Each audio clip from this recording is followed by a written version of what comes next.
So, what's up mga Mau? For today's video, no, mag-harness review ako tungkol dito sa Euro Motors na Falcon 180 Fi. Sabi nga nila ito yung Filipino version ng ADB 160 na Honda, no. Pero tignan natin kung anong meron dito sa Falcon 180i. So, ite-test ko mamaya. May video akong nag-speed test ako, no, with OBR. So makikita nyo mamaya kung ilan yung speed mga Mau. So ayan, napakaganda dito sa Mindanao, no. Sa hindi pa nakakilata, Cagayan de Oro pala ako mga Mau. So tara. Anyways, before tayo magsimula, dito ko pala to kinuha sa Mitsukushi, no. Kung gusto nyo bumili, dito ko kinuha sa May Lapasan, no. So ito po yung store nila. Ayan, Euro Motors. So let's go! So, nandito ako ngayon sa may Hingoog Claveria boundary mga Mau, no? Kasi gusto ko dito mag-review. Kasi napakaganda yung weather talaga dito mga Mau. So, ito na mga Mau, no? Ayan yung mukha niya, no?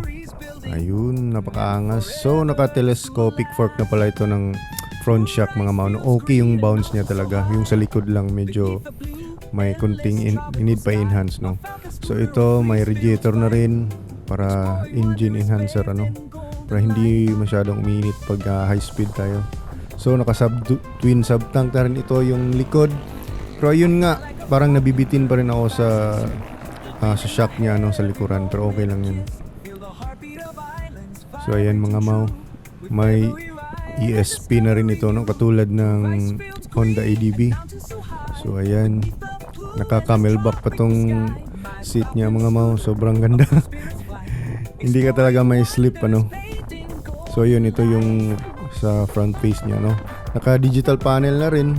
Okay naman siya. Ayun, may stop and start pa rin na technology. Ayan, may hazard din to.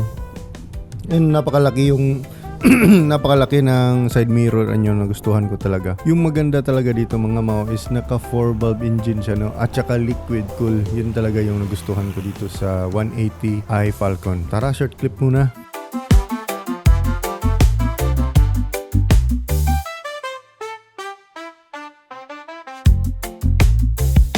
Through rice field green and mountains so high, beneath a blue endless tropical sky, my Falcon scooter, a free spirit's flight, exploring wonders bathed in golden light. Fields green and mountains so high, beneath the blue. So ito na nga yung hinintay nyo mga Mau. Mag-speed test tayo, ano, with OBR ako, at saka meron din kaming mga dala, ano, especially top box. So ito na nga, medyo mabigat kami ng konti, pero okay lang, try natin, no, kung with OBR. So ayun mga Mau, no, maabot tayo ng 130. So okay na talaga yun sa ganitong motor mga Mau. So again, thank you so much for watching and see you on my next video. Don't forget to subscribe.